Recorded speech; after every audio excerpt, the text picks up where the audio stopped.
Hey everyone, welcome to Sweetcast. I'm back home. If you've been watching my videos over the past week, and if you did, I really appreciate it genuinely because not a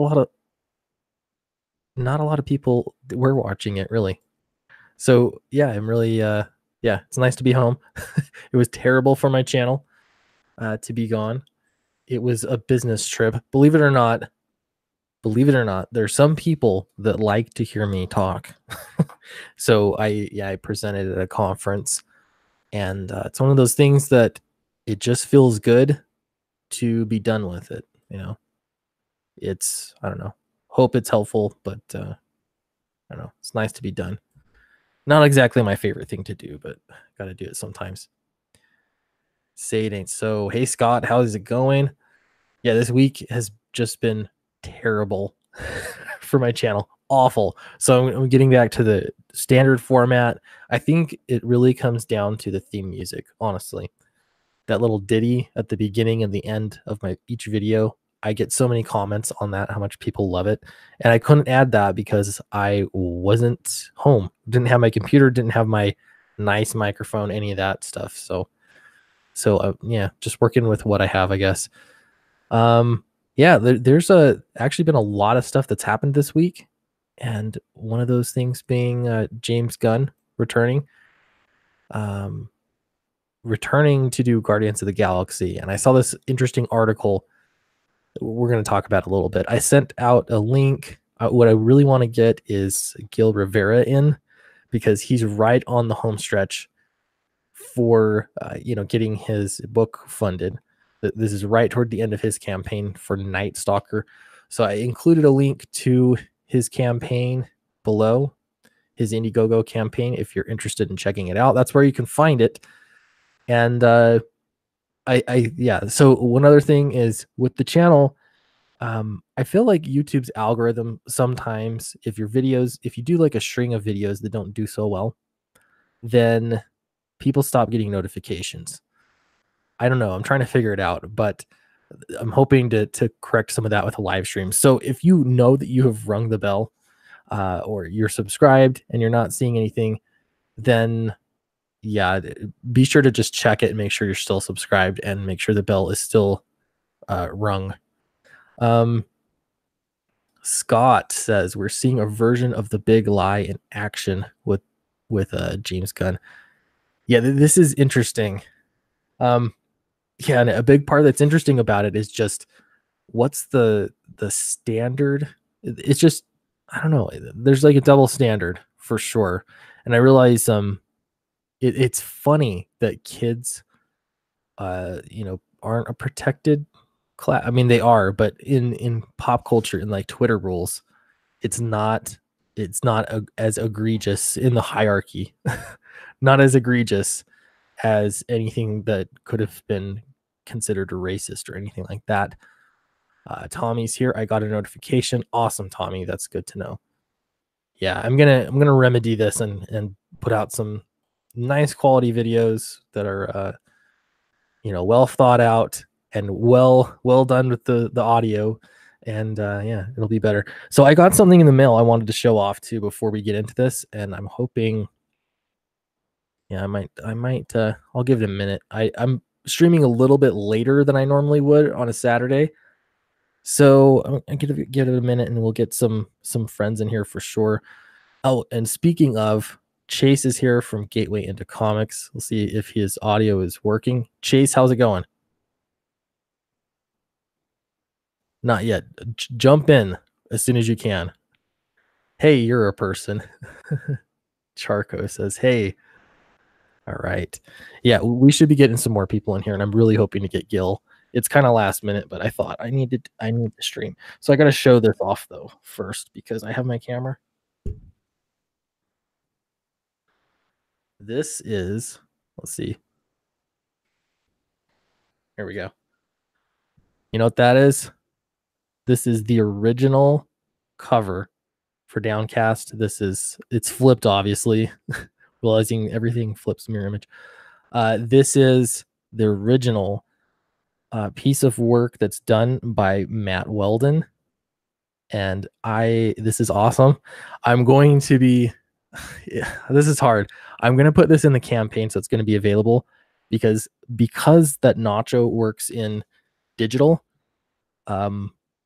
This is the only original piece from Downcast, and it's the alternate cover.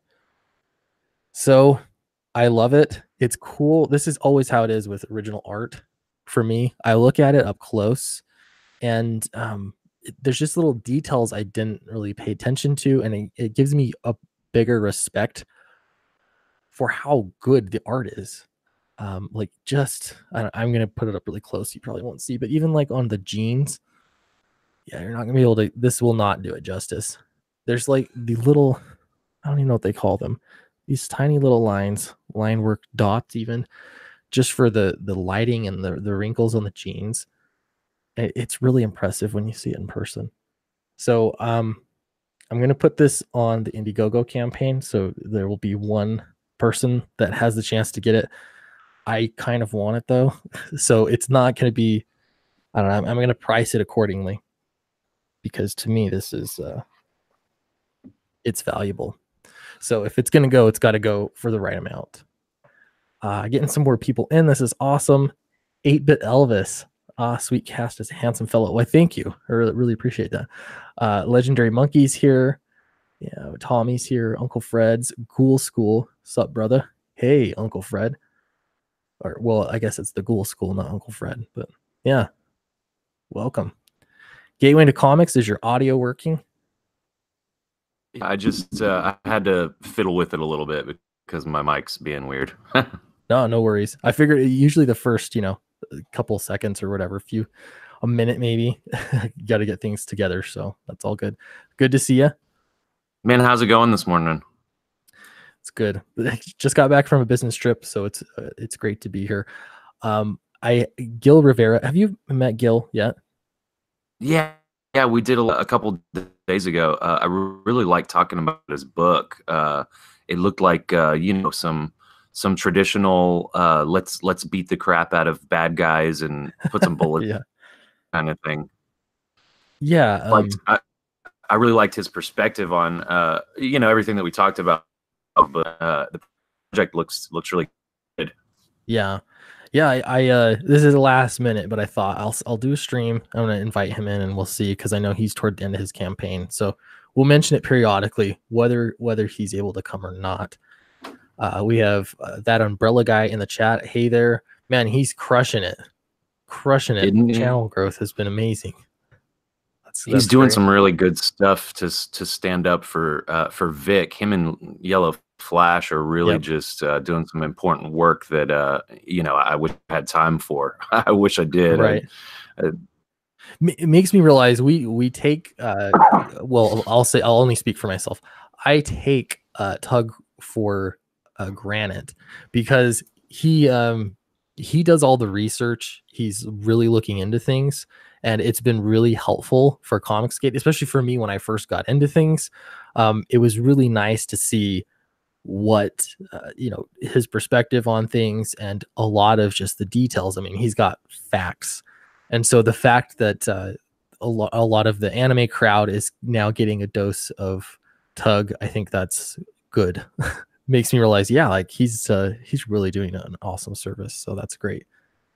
Berserker Pride says a lot of people bringing James Gunn up as a victory against Twitter court. This has nothing to do with that, and everything to do with James Gunn having the right politics. Yeah, that honestly is, I think, the truth. I think you're exactly right. Yeah, so I pulled up an article about it. This isn't exactly the freshest of news, but I find an article that just barely came out, so it, I guess, has a new angle. But yeah, Gateway, what did you think about James Gunn and all of everything that's gone down? Now he's fired back on now with Marvel and DC. What do you think? I looked back at those tweets. Donald DeLay's been kind of talking about it a little bit on Twitter. So some guys posted like a little montage of some of the past tweets that he and you know what? I read them as bad, poor taste jokes that I would never make because I'm not an edgelord creepy. Sure.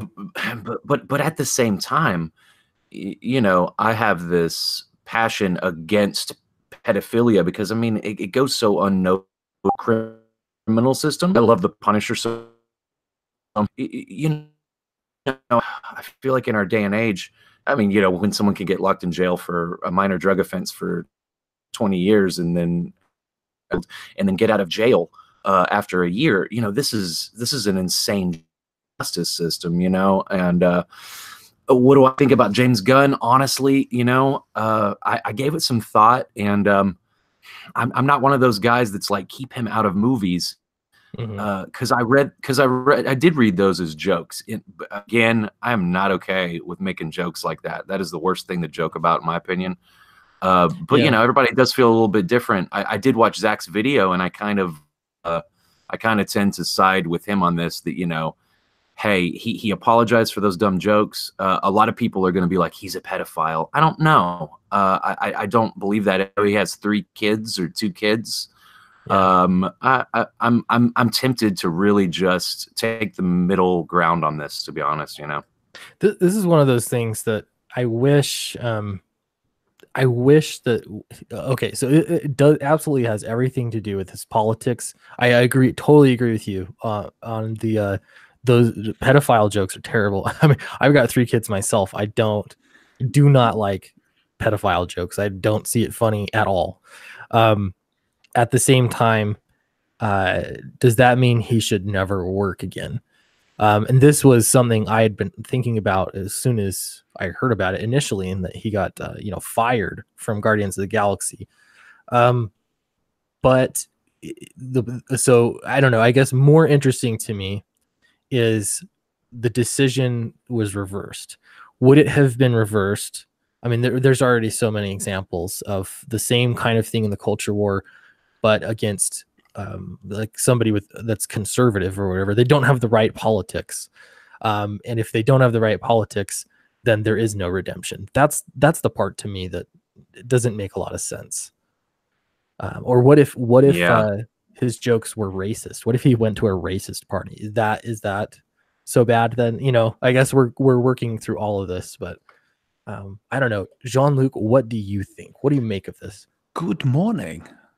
Good morning. How are you? I'm doing well. Can't complain.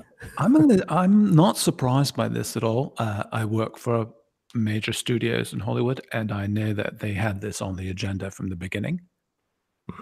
They put out a good face, you know, to kind of squelch the feather of, you know, the population, the madness.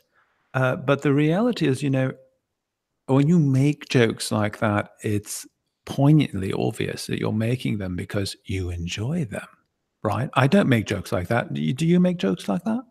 No. No, No, no way. never. No way. So, you know, people's humor, or so-called humor, because I don't consider this humor, actually. But people, they exhibit themselves in very specific ways. And people who have these types of traits, like pedophilia and etc., they're seeking consolation. They're seeking acceptance.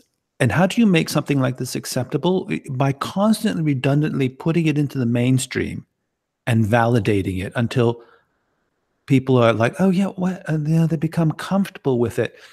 And lastly, to say, this is a very sexual thing for this individual. When it's like a criminal, you know, who talks about the story of his crimes, right? Or even murderers who like to resuscitate the memories of their victims. This is very much the same thing. They're reliving the experience and flaunting it.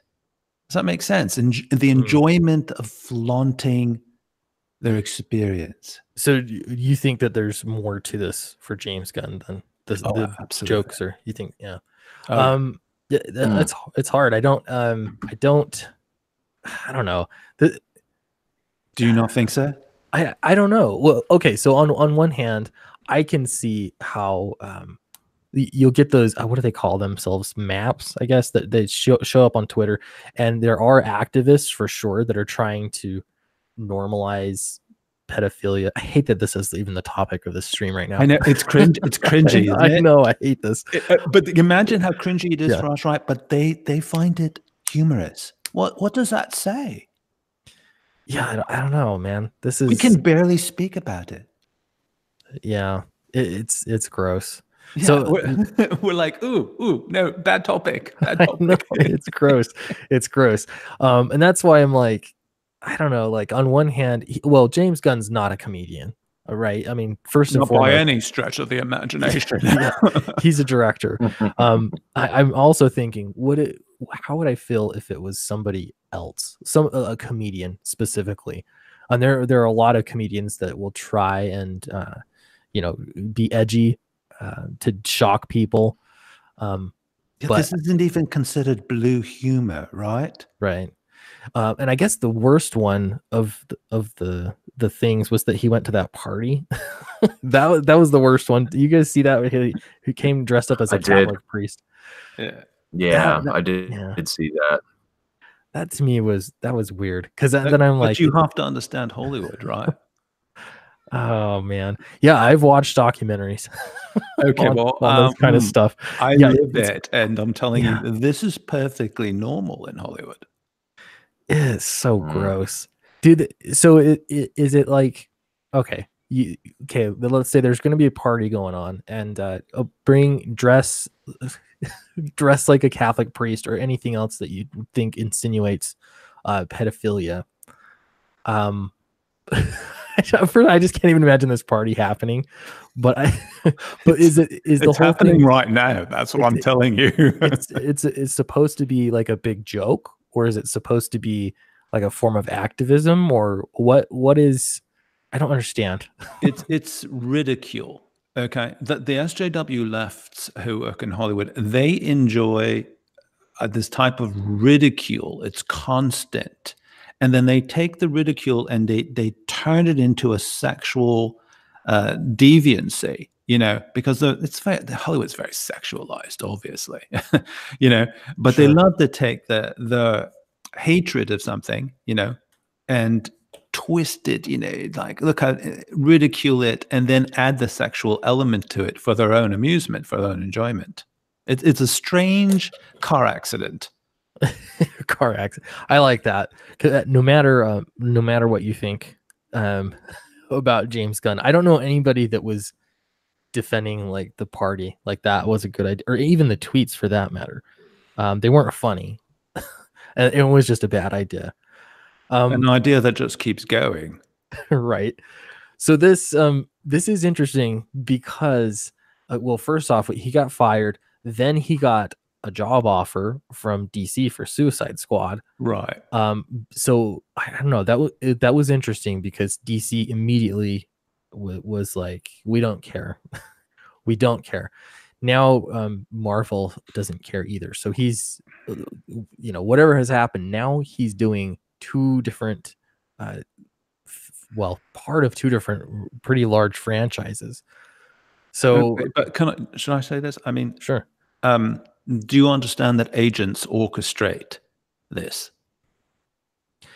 Well, yeah, I mean, I guess that's how he gets work. So you're saying they orchestrated him working for both? Well, they orchestrate. See, when you have something like this, and you have a publicist. I'm sorry, I can't speak this morning. Not enough coffee. A publicist, right? And you have various studios, and you have people. You have your agent, and they go, "Okay, how are we going to deal with this?" Well, we have to make you look acceptable. You have to look acceptable again. Okay, where we go to a major studio. I'm going to work in some deal where they get you for $0, and then they're going to pull it. They're going to tout it. They're going to press it, and you're going to start looking acceptable again. Then we're going to wait a little bit of time. They're going to go back to Marvel. Yeah. See how it works? Yeah. So, yeah. Well, I hope DC keeps Brian Michael Bendis for the record, because I'm more of a Marvel fan, but they're all beyond saving, to be honest with you. I expect the nuke to arrive on Sunset Strip any moment. Well, here's this to me is the underlying. There's so many levels to this, and that's what makes it so hard to to suss through, but this is one level. So a lot of people were really upset when he was kicked off, fired from Guardians of the Galaxy, and no doubt it was definitely a public relations move for sure. Absolutely. But yeah, so this was interesting. The hand wringing was partially about who unearthed those tweets, namely, among others, known Pizzagate conspiracy peddler and rape apologist Mike Cernovich, in an act of political retaliation. That was a mouthful right there, right? that was intense. They should have slapped a few more hypocritical words in there. More adjectives, please. Yeah, please. Yeah. I'm confused. What exactly is he? Yeah. So they're upset because Mike Cernovich is the one that unearthed those tweets. So here's the thing. If you don't like Fox News, this has been like overall in news, in media for years. If you don't like Fox News, that doesn't automatically mean that everything they say is wrong. Some, like they can still mention things that are true. And the same thing goes for CNN. Well, let me ask you a question. If you don't like your girlfriend, does everything she say be wrong? Is she wrong all the time? Of course not. Yeah. Yeah. Okay. Great point. Well, and in my case, my wife is always right. So I think she's listening. Okay. I've got to make sure that's known. That is exactly the way to go there. Yes. Yeah. I agree. She is always right. Yeah. So yeah, this is one of those things. So the whole Pizzagate conspiracy, I think it was bigger than just the one. Did you guys follow that story at all? Yeah, I did. Yeah, a lot. Yeah. So my take on it is the particular pizza place in question did not have all the specifics that were mentioned in a conspiracy. But I do feel like there's a larger point to think that, well, that pizza, I don't even remember the name of the pizza shop, but that pizza place didn't have like some torture chamber in the basement. Well, that's good news. That doesn't mean that there's not human trafficking. That doesn't mean that there's not some pretty crazy realities in Hollywood when it comes to abusing children. Yeah, one of those things being false, one of the allegations being false, doesn't make every allegation false. And this is, I don't know, that's what I feel like has been so astounding about all of this. So because Mike Cernovich pulled it up, then people are really upset about it because they don't want him to be right.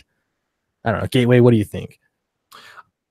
I pretty much feel a very similar way. It's just like people say, there's a little bit of each kind of falsehood, just because it all comes from a place where, hey, this small truth led me to embellish a little bit. I think that's the way that media wants to thing, because we live in a culture of clickbait, and everybody just wants attention being brought to, whether it's for money, whether it's for outrage or likes or whatever.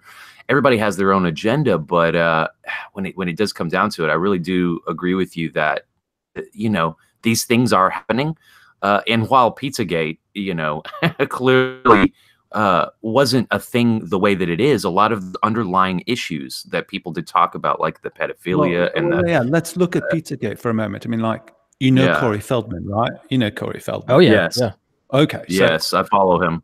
Okay, so Corey Feldman, has been coming out and trying to come out with, no pun intended, with various extreme sexual abusive situations that him and many other people, many other children in Hollywood. So in Hollywood, we all know about these things. This isn't a fallacy. This is not conjecture. This is real. You do understand that, right? Yeah, I saw a terrible documentary on. So people have been convicted and prosecuted, and yeah, it's definitely happening for sure. Yeah, it's just, absolutely, yeah. It's just a question of who.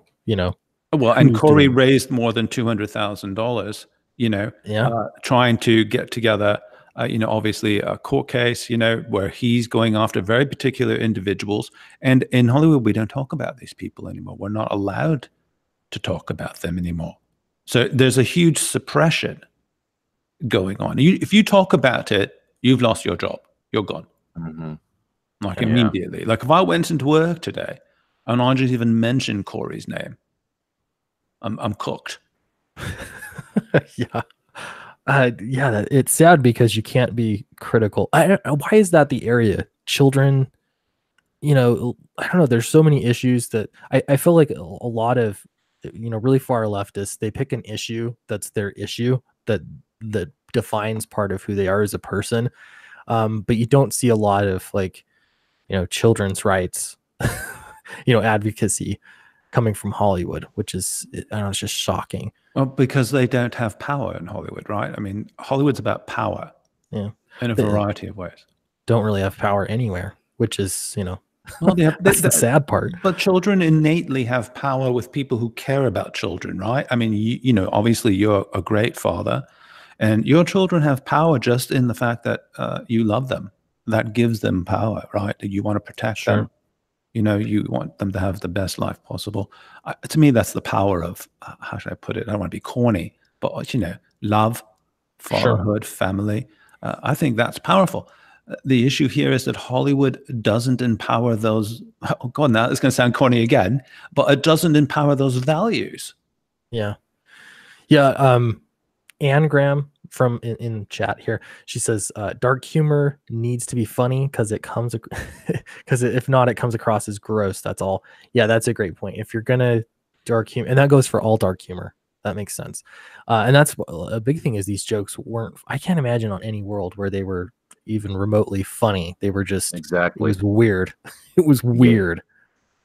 Some people, I think it's I'm gonna be honest with you, I think it's probably mostly teenagers that are like, oh, that's funny because, well, I just think that some teenagers, especially in this, because I'm just a little bit more traditional than millennials, I guess you could say, even though I'm on the cusp of being one, I'd still have to say, those are jokes that a kid would make. You know what I mean? Yeah. I mean, I don't think a kid would even make that sort of joke. Do you?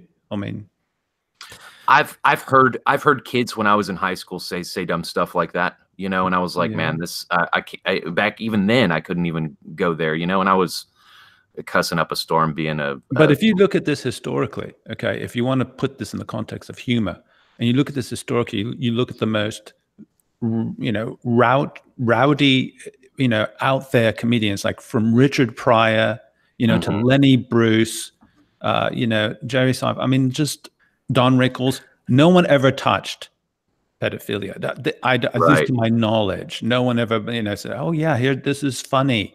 Do this to a child." That would be the kiss of death. I agree. I mean, Frank Sinatra would come to your house and kick the living out of you. Yeah. The culture's changing so fast. We got a comment from Brian. Brion the Observer. When someone experienced the same thing over and over in similar places, it all runs together in one's mind.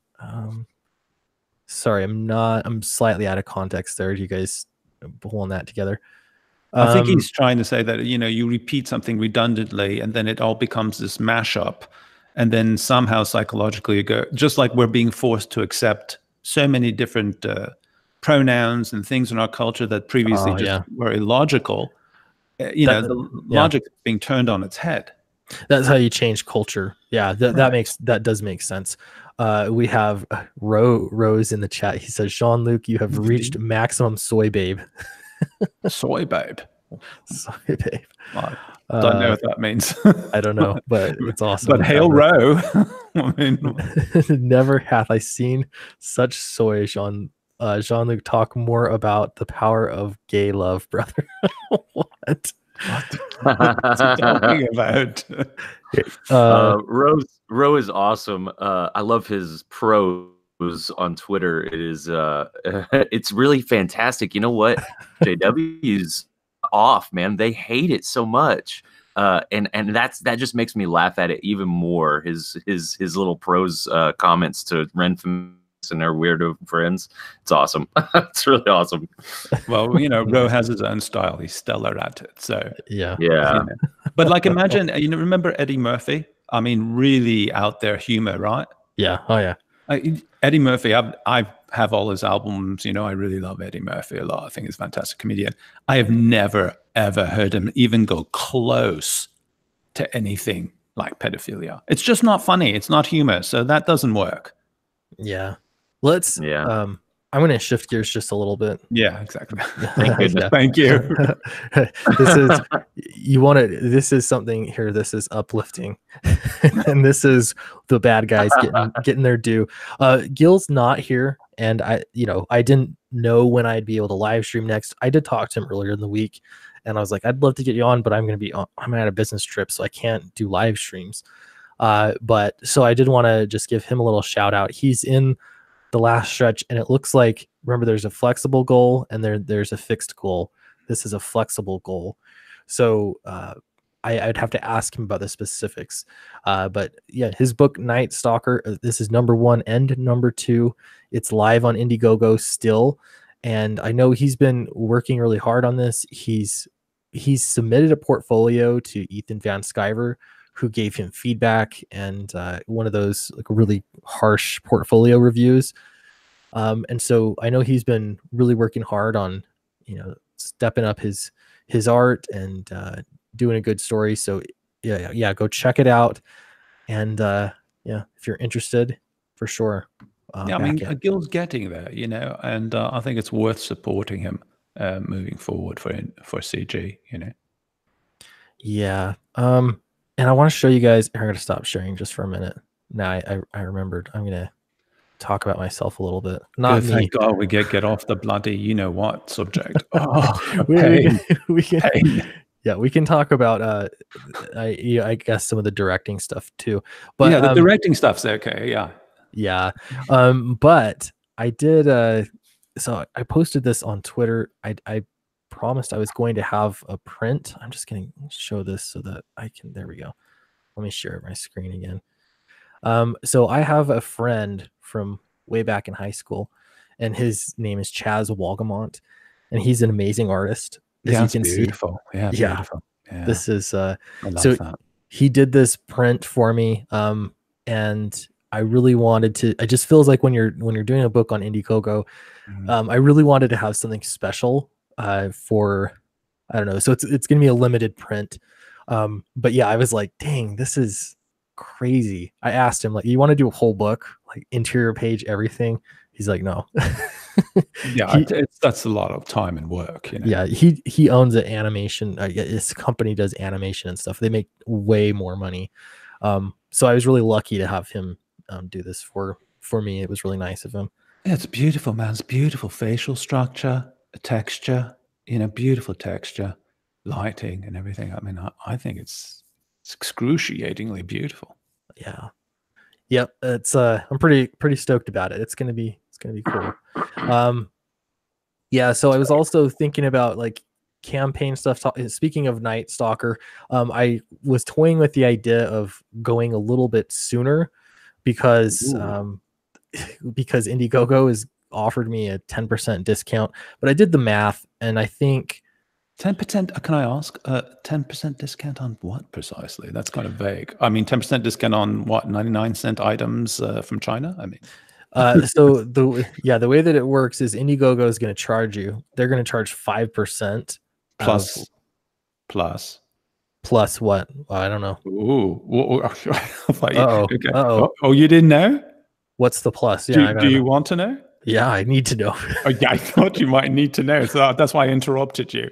So, I mean, I apologize for my interruptions at times, right? You're good. You're good. Okay. I just want to make sure I don't want to get on the bad side.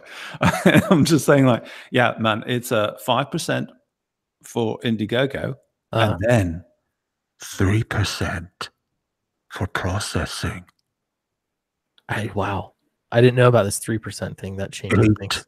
8% total. Wow. Yeah. Put that in your mouth and add it up.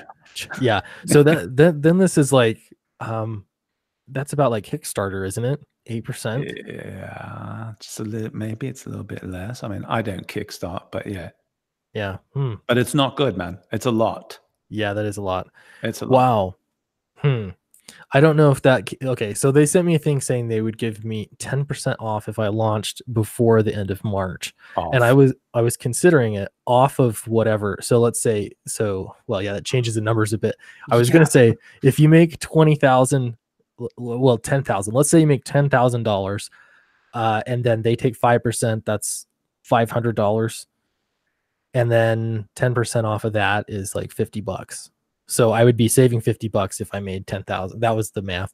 Okay, but that's the wrong math. That's the wrong math. Even now though the right math means, yeah, what's it mean? $80, right? Yeah, same math. Yeah, it starts sounding good now. I think. I don't know. It depends. It's hard. How far do you think you're going to go? Do your calculations. Money, yeah. So I want to shoot for $25,000 because Absolutely. that has been like a lot of first time campaigns in Comicsgate, if they're done well, like that's totally, it's doable. That's the minimum. Yeah, so that's why I'm like, okay. I mean, I'm setting my goal for Indiegogo is going to be 4,500, but that's just a number. So the actual goal is 25,000. That's what I'm going to go for. So we'll see. But yeah, then I'm like, I don't know. The trade-off is I've been already announcing April 2nd for so long. So I don't think that matters, mate. I mean, going earlier just because that's fine. I think you got to look at the numbers, right? 8% now of 25,000. Let's guesstimate. I mean, everything's looking so smashing, right? Let's say 40. Yeah. Let's say 40K. I think it's a nice round number, right? Oh, yeah, there we go. I estimate 40K, okay? Okay. You get on Ethan's show a few times, you should be able to break 40K easy, right? I think. So now 8% of 40K, mate. Yeah, I'd have to get out a calculator here. Chat, help us out. Chat's like the AI of streams. It's hard. I mean, we're talking a week. I wouldn't want to do it on a Sunday. That would be silly. Like launching on a Sunday. I want to launch on a Tuesday. But you know what I want to ask you? Yeah. Why do they want you to go early? That they're willing to give you 10%? That's what I want. Okay, so they don't know. Yeah, Uncle Fred's cool school says go for 60K. Yeah, that's a good idea too. So they don't know when I'm launching. You don't actually, when you're creating your campaign, you don't put a launch date. You just get your campaign ready and then you push the button launch. So I think this has more to do with they're trying to get people to commit and to just do their campaign. This is weird though, because that's not how successful campaigns, like you don't put it together on a whim. I don't know of anybody that's just put together a campaign on a whim and been successful. Months of planning go into it ahead of time. So I don't know.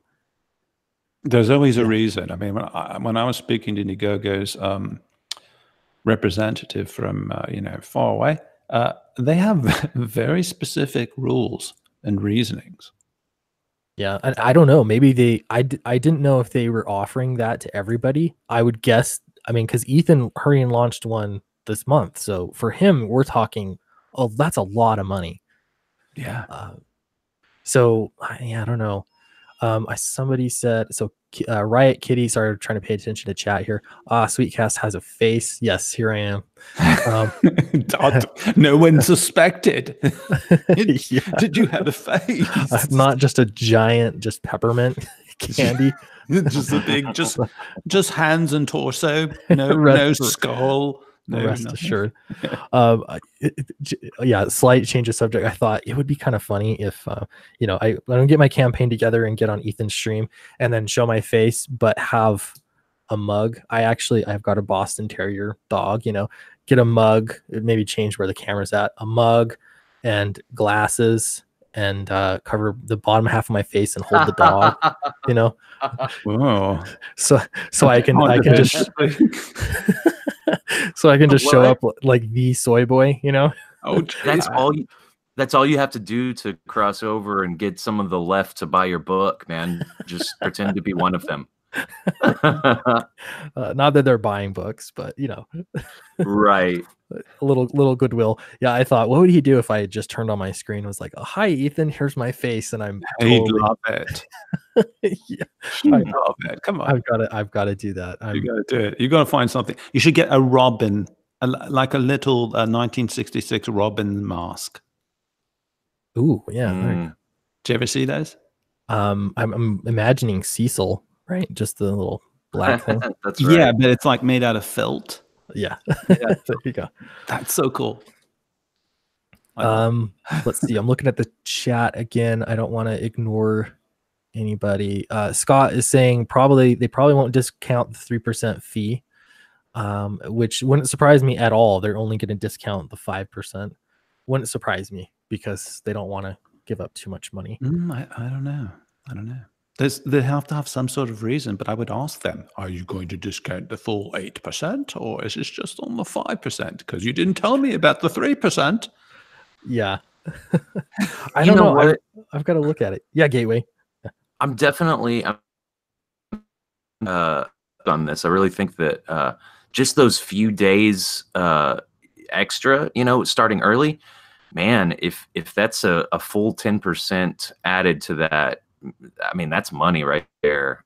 Yeah. Dude, I am ridiculous. Most of the time, I'm a penny pincher when it comes to buying. So, yeah. So you think, sorry, you cut out a little bit. You think I should go just do it early then? That's your thinking, to save the 10%? Absolutely. I sure do. Yeah. Well, I mean, if you're a businessman, if you're a businessman, why would you not do that? So here's the thought process the other way. It's just that I've been not every day. I had been making videos, and generally I'm getting at least 1,000 views per video. This week has been terrible though, because of the business trip. And so I've been advertising April 2nd for at least a month, over a month. So my only worry would be if people are expecting April 2nd and then it comes early and it sort of loses the direct focus, the messaging. That's the trade-off. It's hard to quantify though if that loses me anything at all. Yeah, I don't see that as anything. It's my opinion, obviously. I don't see that as anything as a detriment. If anything, you get on Ethan's stream earlier, you start pushing it, and you save 10%. I mean, I don't see the downside. Yeah, and you've got you've got that fantastic painting. Yeah, that thing, that's gonna sell books. Yeah, I know. Just it's just a print, but man, that's why it's gonna be limited, because I want it to be special for people that are supporting. So yeah, Retro Graphics is asking what's the deal, came in late. Just to remind everyone, so Indiegogo offered me a 10% discount on their fees if I launched before the end of the month. They didn't know when I was launching. They just know I have a campaign in the pipeline. The other thing is, are you ready? Are you ready for it? I don't have any lettering done yet, but Eric could get some lettering done before then. We're only talking a week difference. So, it technically could happen. It just has more to do with time. Brian the Observer says, if your fulfillment projections haven't changed, why not do it? Yeah, it just a messaging thing. That's my only concern, honestly. Yeah, so I'm curious from chat, if you think I should just do it, put a Y. I've heard that ones get blocked sometimes, so put a Y if you think I should just go early. We're talking a week early, so I think it'd be the 26th March. I think now's a really good time to go, because there's not a lot of books going right now, right? Yeah, we're looking at March 26th, so that would be, it's a week from Tuesday. This Tuesday is the 19th, so it's a good time to make It's a good time to make the circuit. Yeah, well, and I have to say, with Ethan, I thought, like, am I competing with Ethan if he's got a book up? But it seems like he's in, he's I don't know. He's already told me he would help me with the book, so that feels good. I have not just him, but there are a lot of YouTube people. This is a really cool community because you get a chance to get it out there, and hopefully, the product looks good. People are gonna support it. So, well, if Ethan says he's going to help you, the magnitude, the significance of that, really amplifies the 10%. Yeah, he does talk very very highly of your channel, just like we all do. So definitely gonna assist a lot. Fantastic way, Yeah, man, it's funny because I go through. Have either of you done a crowdfunding campaign before? I have not. I've only published short stories very badly. And he admits it freely. You got to get those out right. first. Yeah, no, that's I've done that too. It's so stressful to me. I'll go from, I feel like I become bipolar because I'll go from 1 minute being like, I'm gonna just tragically fail. Like I don't know. I just start thinking like, what what if nobody likes it, and and then the next day, the very next day, I'm like, I'm gonna crush. I'm gonna make $50,000, man. I'm gonna. It's just me too. It's stressful. That too. It's stressful. No, you've got to stop. Yeah. No, you have to stop. I'm going to give you some friendly brotherly advice. Yeah. Don't do that. No, and here I'll show again though. It's very self-defeating and it's useless. And look at what you've got here. So, people get these psychological manipulations going on in their heads, and they have doubt. But doubt is very powerful. Yeah, well, and that's why I don't know. Like today I'm feeling really. Actually, the past few days I've been feeling really, really good. It was kind of nice, I think, to focus less on YouTube. Got on that business trip, and I just took a step back and thought about things. I'm like, in reality, I think I'm really confident in the story. I already have a years and years of experience with writing. I'm really confident about it. The art, I think, looks great. I think the elevator pitch is great. I want to practice it, for Ethan's show for sure. And just, my own streams and everything. But then, I look at this print and I'm like, dang, that in and of itself, this thing's amazing. But Clint, Ethan Van Scarver said he was going to help you. Yeah.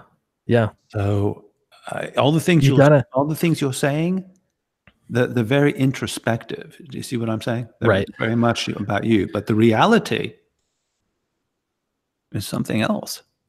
Well, and there's Rose says Caesar is generous. He is, and there's been. I mean, I've had, like, I don't know. There's a lot. This community is amazing, really. I'll call it a community, but it really is. People are 20 lashes. People are cool. People want to help you. So it's I don't know. It's great. Now I feel like I'm talking about myself too much. So no, you're not talking about. Yeah, I think it's an important point, and I think the listeners would like to know. I mean, a lot of us have campaigns coming, and I think it's an important thing to recognize the difference between reality and your own subjective belief structures that are temporary, that change, right? They go up and down. But when they are negative or they are destructive, it's very powerful. Yeah, it's very powerful, and you can hold yourself back. You push people away. You feel like you're inadequate in the situation, and then it starts to seep into everything. And so I'm here to be your friend, Sweetcast, and I'm here to tell you, don't think like that, man. Ethan said he's going to help you. That's wow, that's almost a kiss on the ass by Hail Mary or whatever you want to call it. That's like walking into church and a priest comes up to you and goes, "You are absolved of all your sins, my son." I think. Yeah, go ahead, Gateway. I think I'd have to kind of say it this way. We all have that. In fact, even just in the beginning, kind of thinking about my channel and having to change gears, and both of us kind of tried out the whole writing instructional thing on our channels, and didn't get any views on those at all. So and having those doubts is positive in a sense, as long maintain your own character arc, so to speak, and overcome those. It's almost like this is part of every single doubt that you're able to overcome, just like all of us, it makes us stronger, and just puts it out there that, well, yeah, of course we can overcome that. And the best stories deal with that. So you're writing pretty good right now, that's how I like to look at it. Well, yeah, and that's, I think a big part of it is you got to do your part as the creator. You got to do your part, and make sure you have the best possible story that you can. And that's why I've been very, very thorough with the script.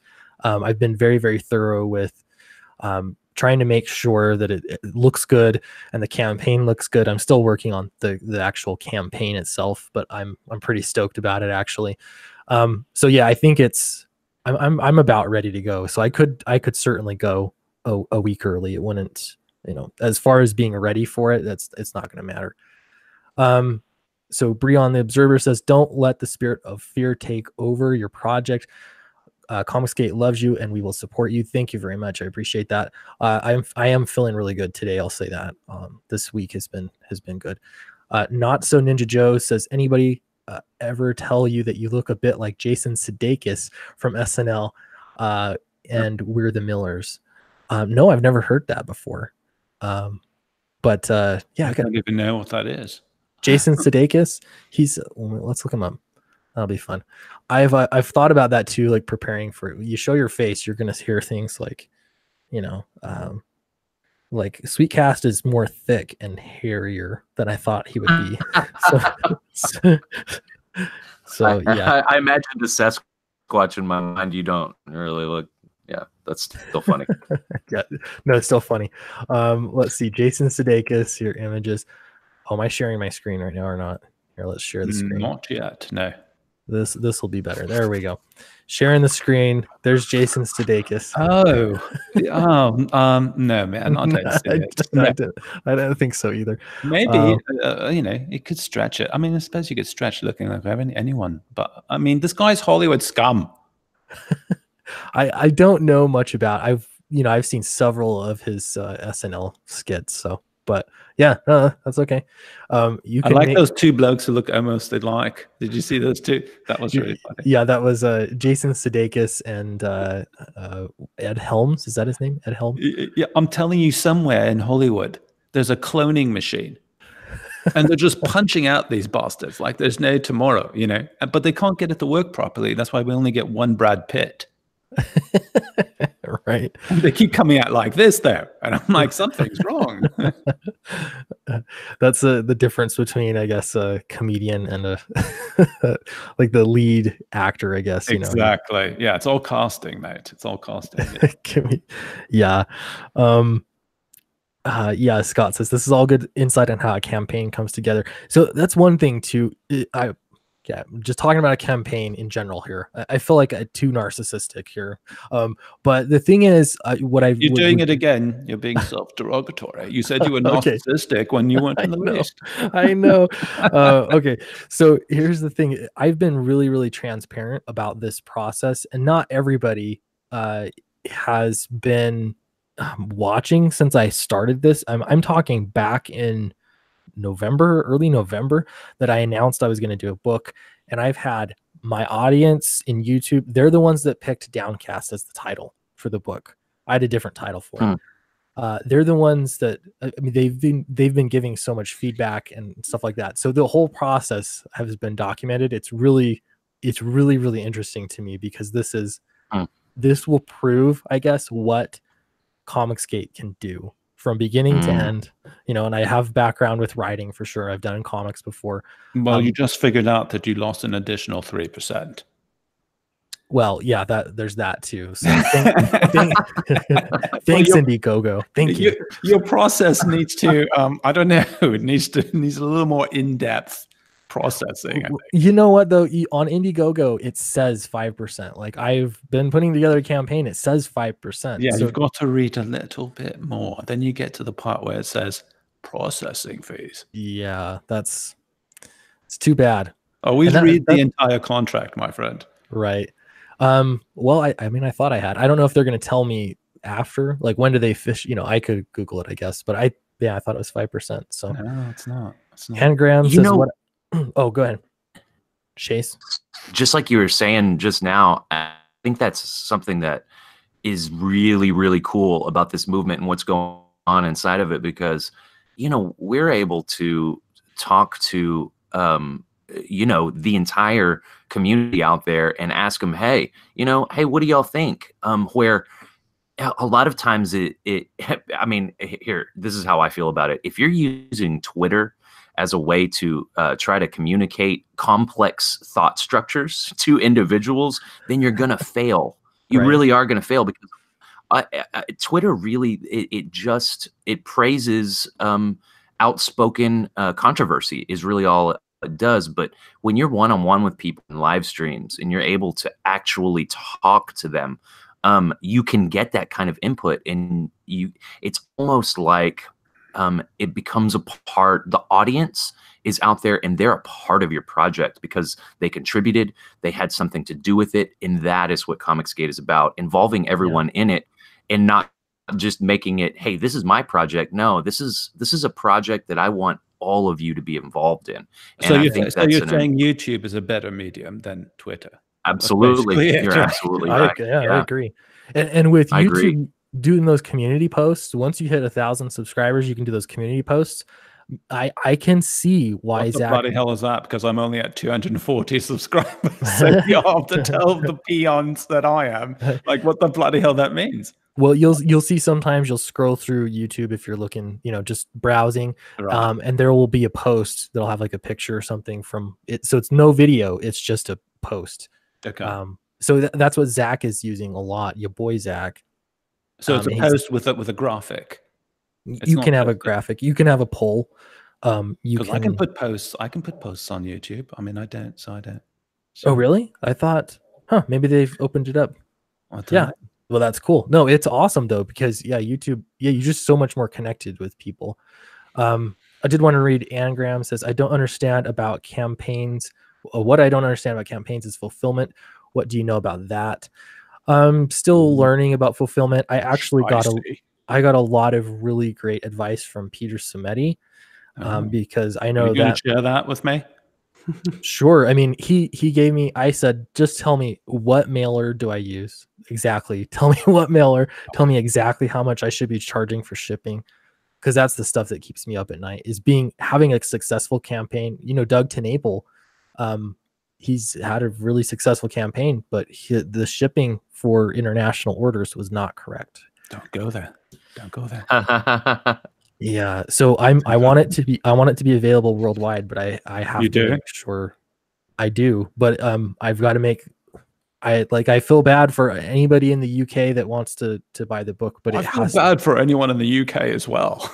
Like, in general, Me too. It's expensive. It is expensive to ship there. Yeah, we're talking that's about just reality. The price of the book is the international shipping to the UK, isn't it? Yep. Yeah. That's expensive. It's really expensive. VAT. Do you know the VAT tax? No. Mm. VAT. Okay. Well, that's another story. What is it? Right. What does that stand for? God knows. Something horrible and vacuumous.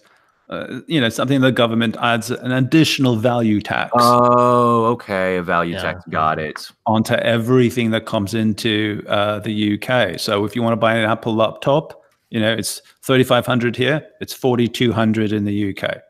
Yeah. And you're like, what? Yeah. Let's see. Vilnid says, what was your title? Oh, the original title for Downcast, brace yourself. It was it was Physica. Like I thought, yeah. I hated it. I was like, I don't know. What the bloody hell does it even mean? It was like the name. It's a made up word. Yeah, it's a made up word. It's the name of the city, like physics, Physica. It was a stupid name. I knew it was. The writer in me hates it when other writers make up words. How do you feel about that when people make up words? I think that, in fact, Kurt Vonnegut Jr. is the only person that's ever done it well. Give me that example. I don't recall. Yeah. Oh, sure. Yeah. So one of my very favorite books and series of books is his series of Cat's Cradle. Yeah. It was kind of a post-apocalyptic kind of thing, but it was satire, kind of making fun of people's beliefs and how far they would go to enforce them, even if it means destroying humanity. And it was a really fun book. But he created these words. FOMA was one of the words that he introduced, and it was kind of this. It was another language, really, but he made it up, and it means harmless untruths meant to pacify simple souls. Okay, well, I think that's a different context, because if you look at Clockwork Orange, it's the language is called Natstat, and I love that language. It's a mixture of Russian and English, proper English, old time English, and so I love that kind of stuff. But for me personally, like for titles and things that are very specific that to be perhaps other things, it's like changing your name Kate, to Kayte. Right. I can see that. I can see that it's overtly pretentious in a sense. Yeah. That's my point. Yeah. Yep. Thank you. For sure. Well, I agree. I totally agree. And all this has been corrected. That's why, Good job. It was just a title, but Downcast is a great title, and I would not have come up with it honestly, I didn't. Two people when I was having people vote on it, they're the ones that came up with it. And then I had people vote because there were other great titles, and that's the one that won, and it sounds great. And then I realized, oh, Sweetcast, Downcast, that's, kind of fun. You realize that afterwards? It didn't occur to me. Did not occur to me. I'm not the one that chose it. That's funny. I like that. Vilnet asked, is there any way for Canada to be separate from international shipping? Yeah, and actually that's some advice I got from Peters. Canada is a little bit different. It's not like US shipping. It's different. But it's not going to be as expensive as if you're, in Cambodia and getting it shipped to you. So, or the UK. So yeah, Canada is going to be not quite as expensive, but it's going to cost more than the US for sure. Let's see. Brian the Observer says, I have a partner in the EU that will help me with international fulfillment. Maybe you should pay someone for the overseas distribution. I would have to look into that more. I've heard of some interesting fulfillment options with Amazon. But that's all post-campaign kind of stuff. Yeah. It's not like they're going to help you fulfill your campaign. It's like you've done the campaign, now you have extra books, and you can just ship a pallet to the UK, and now you have a distribution center for future purchases of your book. So I don't know. All this just depends. You could pay me to go visit my granny. I'll take 2 suitcases filled with your books, and then I just deliver them myself. Yeah. Can you imagine me at your door? Hello. I'd like to sell you a comic book. Man, I'd be down. Okay. So am I. That would be cool. But I mean, wouldn't they try to? I mean, is there like a comic book importing law in the UK? I'm just jesting, but I mean, wouldn't they take that in? What do you think they would try customs? Yeah, I can just see it now. I'm sorry I've pulled you over, sir, but have you been importing comic books? Right. Because there's a law. I mean, in the UK, you're not allowed to say, are there only 2 genders? Oh, God, don't go there, please, mate. It's a short stream. It's a short stream. What are you trying to do? Yeah. I don't know. Fulfillment's a beast. Luckily, again, Comicsgate's amazing. There's so many people that have done it, and they're still saying they're selling books. It's not like they're selling things that weigh very differently. So yeah, we have answers to shipping costs and the right kind of mailer to use. And I know Zach has been really open about his fulfillment process, and so it's been really helpful. I'm glad he's done that. I don't feel good about the Gemini. You don't? Oh yeah, I'm really? not actually using the Gemini. I'm using a different one that Peter suggested. But yeah, what, you don't like it? It looked nice. The Gemini. I like Gemini. They're a little expensive, but other than that, weren't there some issues with it as well? When you used 2 of them, right? I don't know. It was the fulfillment people that weren't using Gemini mailers, and he was like, hey, what is wrong with you filthy dogs? You need to use Gemini mailers. And so Zach sold, and Malin's gonna I think probably Ethan is too. Mehdi, when every time I've gotten books from him, been packaged very well. So if you're getting advice from Peterson Mehdi, Clint, I would listen to it, because every single time I get a shipment of Alterna books, they are packed very, very well. Yeah. 2 pieces of cardboard wrapped around with tape. I mean, he locks it down. It ships well. So listen to Peter for sure. Yeah. Yeah. I'm sure there's a lot. I know John Malin used the Gemini mailers, and it sounded like all his books got where they needed to get, and they weren't damaged. So I don't know. I'm sure there were some outliers, but I don't know. There's definitely, I don't know. There are ways to do it for sure. I'm still open. I'm going to look at all my options, but I'm feeling better about fulfillment for sure. Awesome. Yeah, it really does take you to have done it like you're doing, and getting their input. You're on the 100% correct track, This is the other thing, as I'm like shipping this guy, Matt Weldon. This is the original for the variant cover by Matt Weldon. Why does that look so huge? This is the original, man. Is that an optical illusion? Is that 11 by 17? It looks massive. That's 11 by 17. Yeah. Oh, okay. It looks like a poster. It looks like the size of your wall. Maybe. Yeah, there we go. I don't know. There's a head. Okay, that's a little better. Yeah. Somebody asked my toe. Is that a toe thumb? There's for reference. Yeah. Okay, good. Because I was just like, wow, that's a giant poster. It does. Here, watch this. There we go. Look how big this poster is. It looks more awesome when you do that. Yeah, it does. This is amazing. I'm like, I want to keep, I already said this, but I want to keep this. It's so cool. But I also, this is the only original piece from Downcast, because everything else was done digitally. So I'm going to put it on the campaign, but it's going to be priced accordingly. I'll say that. Oh, you can so you keep saying priced accordingly. I would love to maybe. I know you're probably reluctant to give that out on a stream with people listening. Is Gateway only roboting for me? Is it me? No, yeah, I hear it too. Oh, I don't know if chat hears it, but yeah, it's cutting out just a little. You sound like a pop singer. I couldn't understand what he was saying. I'm sorry. Yeah, he wanted to know a price. I don't know. I keep waffling between price points, but I've been watching you guys watch the auctions, Friday night auctions. They're fun to watch, but it has been helping me understand better on what art goes for, especially for like, this is a Matt Weldon piece. Having said that, this is a cover for Downcast. Like when you have a cover for a book, it's worth more. Like it's been printed, So I don't know, at least $500.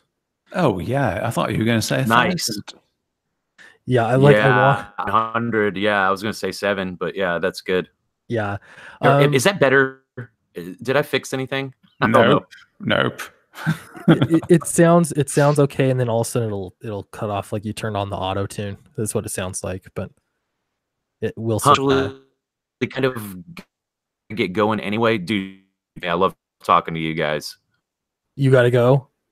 Yeah, I do. Unfortunately, I mean, it's kind of just happenstance that my microphone started being. Yeah, it's weird because when you're on your channel, it's perfectly fine. Interesting. It's weird. Yeah. I don't know. Yeah, thanks for coming though, Gateway. It was good to talk to you for sure. Yeah, I'll talk to y'all soon. Y'all have a good one. Okay, see ya. Oh no, Gateway's leaving me alone with Sweet Cast. Yeah, be very afraid. Be afraid. Yeah, that print though. Wait for 5 years to sell that. Sweet. Yeah, retro graphics. That's a good point. I thought about that too. So I'm like, it's mine right now. I own it. But I don't know. Like, so well, you're going to do so well in the campaign. I mean, why sell it? I don't know. Everybody's doing original. I don't know. Maybe I do feel pressured. It's just so cool. I'm going to show it again. It's so cool. Yeah, it's so cool. Why would you want to sell? I wouldn't sell that. I love it. Yeah, I don't know. Maybe I'm going to think about it. I would think about it very carefully.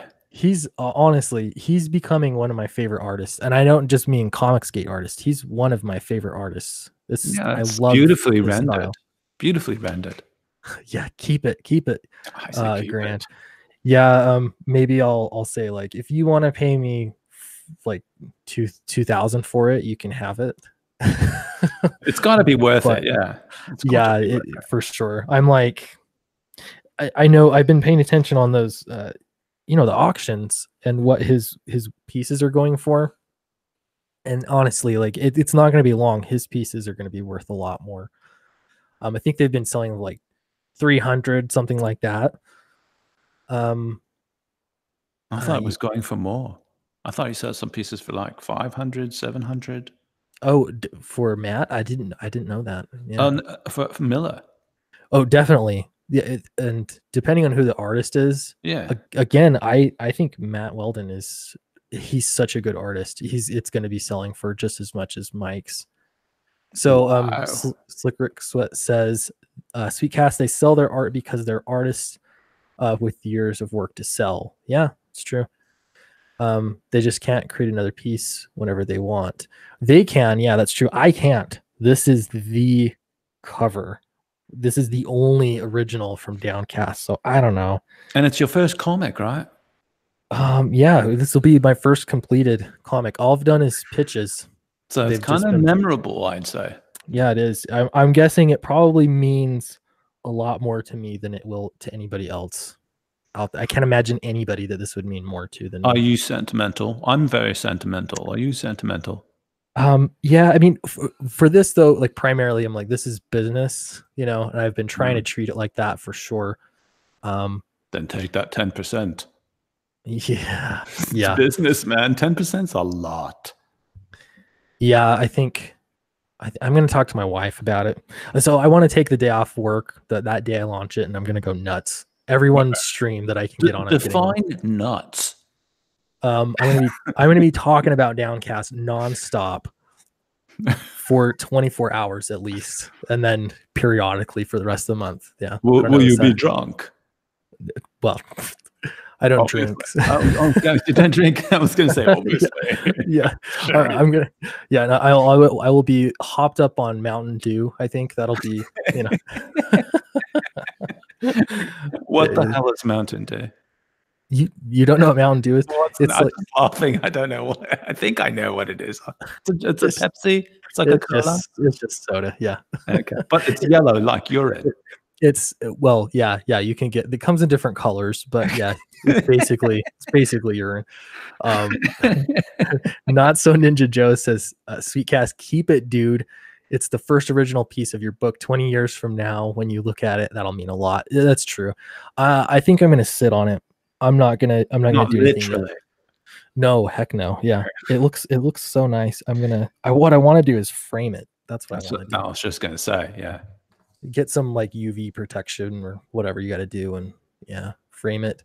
So yeah, keep it. It won't get the value you want until you're more established. Yeah, I think this is gonna be, for me, this is gonna be a landmark. But that's why I got the print done, is because I want everybody to have something special that's limited. Not everybody, but everybody will have the opportunity to get something special and limited. And I think it even just for the aesthetic beauty of it. So that's why that print will be there, and the comics as well. So very cool. The main female, she's the protagonist. Yeah. Right. Yep. Her and her little brother. She's kind of more the focal point though, because she has I don't want to give away too much, but always give it away. Always give it away. You have to give it. This is what we say in pitch meetings. I go into pitch meetings, and people show up and they're like, I don't want to give away the good stuff. I'm like, if you don't tell me what the good stuff is now, you don't get another chance. I mean, that's it. Yeah. If you can't grab me and make me want to go and listen or read or see the process of the good stuff, then you haven't got any stuff. All right, here we go. Give me the good stuff.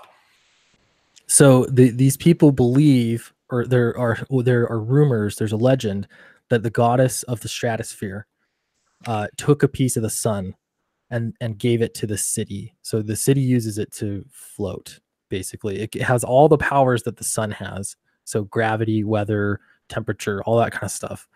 And so she gets a hold of this thing, and they decide to exploit its power to save their dad who's in prison. They've been working to get him out of prison. So okay, so let me ask you this. Let me interject.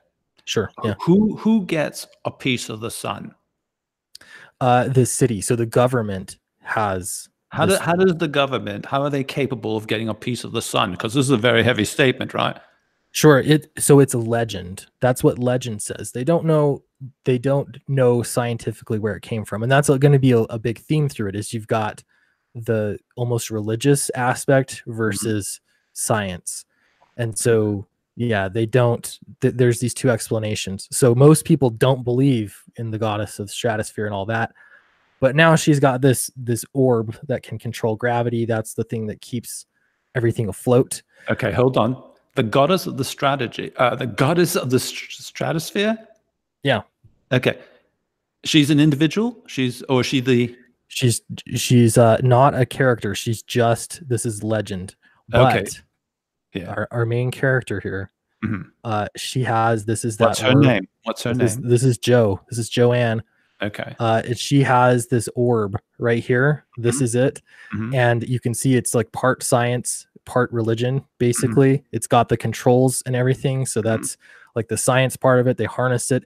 And then on the other side, you have like the religious part, which is this piece of the sun. It's the orb.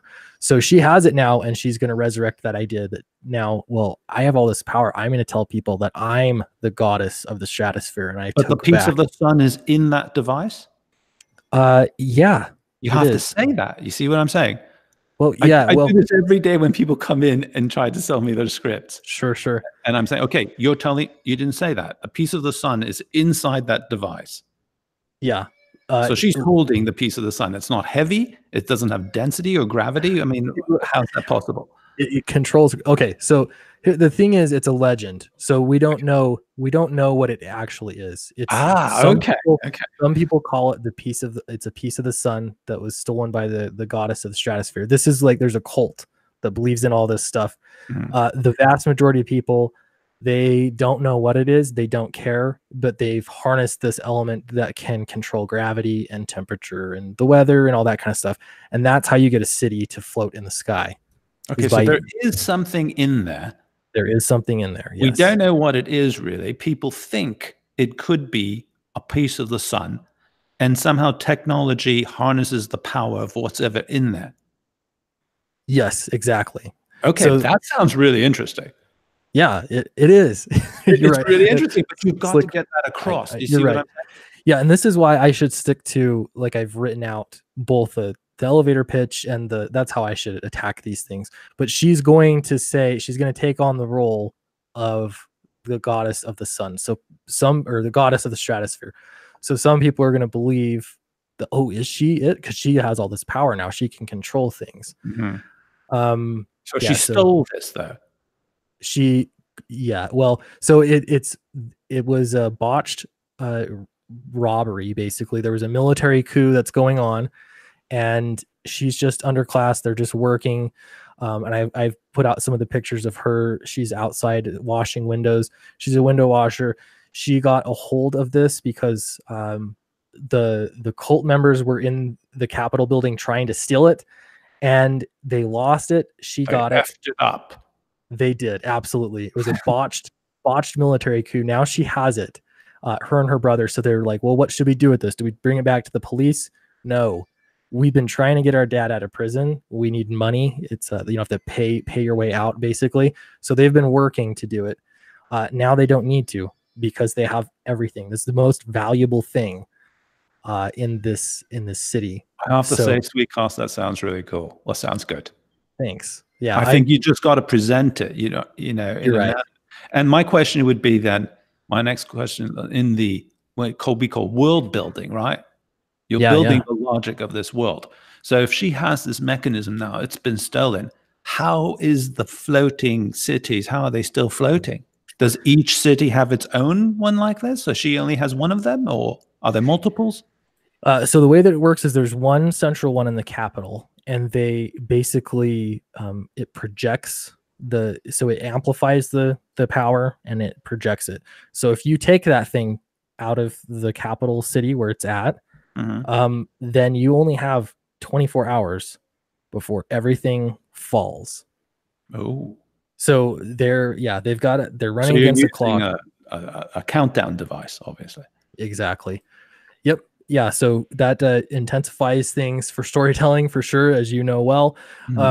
And so yeah, they've got to basically they're gonna pull their stunts to get their father out of prison, use it as leverage, and they have to do it quickly. Otherwise, the city is going to fall back down to the earth. And the people in charge of the city are forced to negotiate with her before the downfall of the city. Yeah, so you've got again a few different factions in there because the government's corrupt. So you've got one portion of the government that is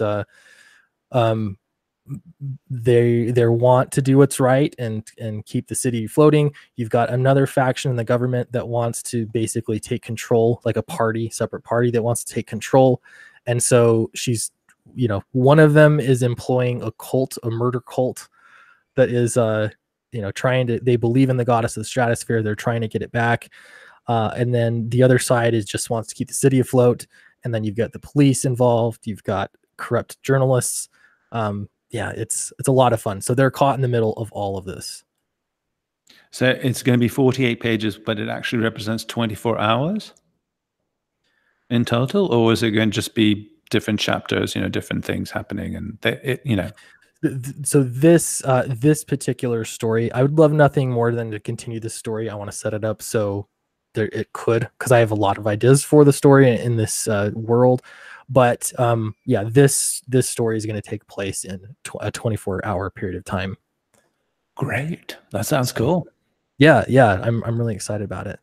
Have you said all this before? Because I don't recall hearing all this before. I have the elevator pitch and stuff. I haven't I gave up many more plot points here. But so I guess the hard thing is if I'm pitching it to a publisher, you tell them everything. If you're pitching it directly to your audience, I mean, you don't want to spoil it, right? Well, you don't have to give away spoilers, but you can say what it's about, which is what you just did, and that makes me want to read it. I want to read the process, because you're not giving away everything. You're not giving away the emotional situations, the characters' involvement, the cataclysm of events that come about. What happens and the drama of it, and how you stop it or how you resolve conflict. Yeah, that's what the stories are about, right? Sure. Yeah. I'm gonna have all this. This is again preparing. I want to have like a short elevator pitch. I want to have a longer form pitch, I guess. Yeah. And I think it really is. It's a really cool story. I'd love for it to. I'm gonna make it so it's satisfying. This one, but I just want to make sure it goes over well and everybody's understands it. They're on board. But I'd love to make 6 of these, honestly. Wow. And continue it and have it be a epic. That would be awesome. Well, it sounds really epic. I like it. I like it when you tell me all the things that are going on in it. And I understand it now, because before I didn't even know the girl's name was Jo. Oh yeah. Yeah, that's, well, I don't know. It's in the elevator pitch, but I mean, no, but I've had the same trouble. Like, I show my characters and I even put the name, it's animated sometimes. I even put the name on there. And then people are like, well, who is she? And, you just have to really repeat it and put it in proper context and just do it a lot. Yep. Yeah. Makes sense.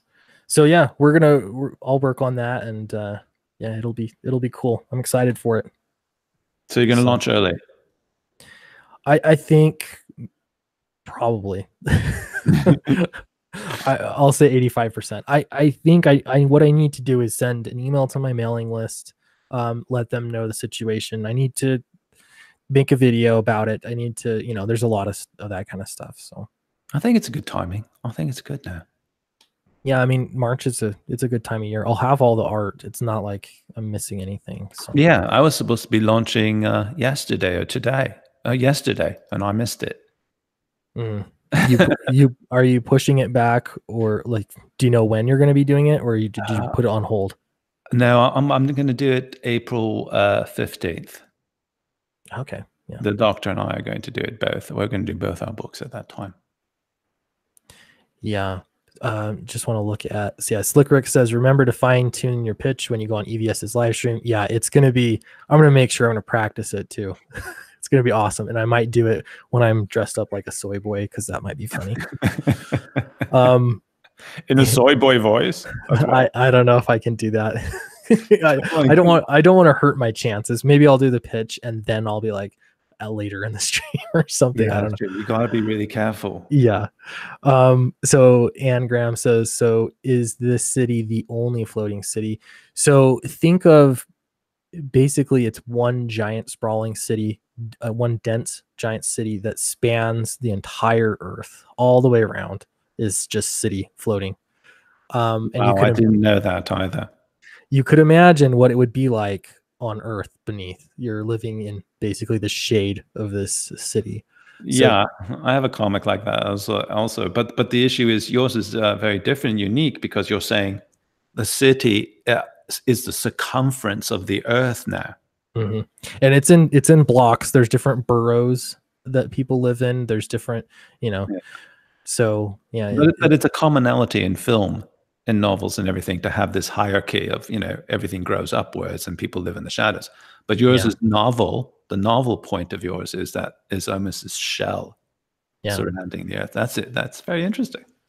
And so the time Scott brings this up, how far into the future is this? This is a retro futuristic book. And so it's as though, like, let's say we change something from the beginning of time, there's always been this element that you could harness to make things float. And so with that power, how would things be different? So this story is going to be combining like 1980s technology but just with the ability to, float. So it's like, yeah. So it's not necessarily, I'm not going to put a date on it, because it's basically like an other Elseworld, I guess you'd call it, kind of the story. So yeah, I hope that makes sense. It's the proper term is it's retro futuristic. So are you going to play My Sharona? My Sharona? No, that's a good idea though. We could do that. Yeah. You should play My Sharona. Okay. I'm telling you should play My Sharona. Okay. Yeah. Right now. Do you know that song? I just know that My Sharona. Yeah. And then he's riding the air bike and she's behind him and it's the wind, and then something freaky happens. Oh, in the music video? Yeah. Okay. I have not seen the music video, so I'll look that up. Yeah. No. I mean, you turn yours into a music video. Okay. There you go.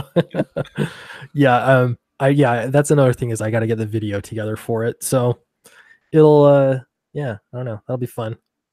Yeah, it's going to be great. And it's okay. So you're launching when precisely now? I'm going to mark it on my calendar. Well, let me, I'm not like ready to announce right. Oh, you're not? Okay. Yeah. Like if I'm doing it, it's going to be a Tuesday. So, but here's the thing is I need to check my work calendar. I need to make sure like my personal life is going to work for that, because I'm going to be going nuts that day, like I said. Yeah, so I heard it's like going to be really difficult once you launch. I'm a little intrepid, like, ooh, what? Why? If you want to be successful, yeah, you're going to be busy. So that's I want to do the best I possibly can. So if it's possibly the 26th. Originally I said the 2nd of April. The 26th is the date that I'm looking at right now, which should be a little bit early. It's only a week early. Okay, that's not a lot. Yeah, 26. All right, that's a good number. So yeah, and that would be 26th, and then take the day off work. Ideally, I got to make sure that'll work out. Tuesdays are good days to launch campaigns, all this stuff. I'm optimizing the time of day, the time of the week, all that kind of stuff. So you should come on your first stream in cosplay. There you go. Of what? Maybe a Green Lantern. I could slap something together, huh? Like this. Or I do like Robin as well. I do like Robin. But you could put together like this like freaky Green Lantern costume, And this is my live stream. I'm launching my book. Yeah. And your Green Lantern. Ethan will love it. Yeah. There you go. I've thought like, yeah, I could, I don't know. We'll see. Some stretch goals. Like I want to have some fun stretch goals too. And I don't know. Yeah, it'll be good. I think, you know what I think I'll do? I think I'm going to make a cardboard cosplay, like a drawing, like get an Ethan Van Sciver's drawing and blow it up like cardboard. and like, so wear like his drawing of a character on my face and the whole costume. You just have to pick the right angles, right, towards the camera. And you're a living cardboard drawing. Wow, that's a great idea. You know, if you ever do a face reveal, I want you to paint your face red and do the little tear. That's such a good idea. That's such a good idea. It's just the problem is that I actually literally look so much like Sean Connery that if I kept very still, they might think it's my icon. Yeah. Except I have more hair than than Sean Connery did. Right. Yeah. He's I'm guessing you're a younger man too than Sean Connery. He's getting up there. Is at the moment? Oh yeah, no. I'm talking about my icon. But yeah. At the time, yeah. Slick Rick says, make sure EVS's viewers know your female lead overcomes any obstacles without any effort at all. And the male characters are either misogynist or gay. They'll love it. Yeah. Is she trans? No. Because you called her Joe. You said Joe, and then you said Joe. J-O. Joanne. Joe's for sure. Okay. I thought you meant J-O-E, and I was thinking, she's transsexual in the future. Joanne. Yep. She's the older sister. She has a lot of responsibility, and she's gonna make some pretty terrible mistakes that she needs to fix. So so feminists won't like this book. I'll tell you that. You better quit. Now I understand why you're nervous. the feminists. Yeah, the mobs will come. They will, the skirts will. No, they don't wear skirts, do they? What do they call that? The pants, the trousers that are like dresses. What do they call those?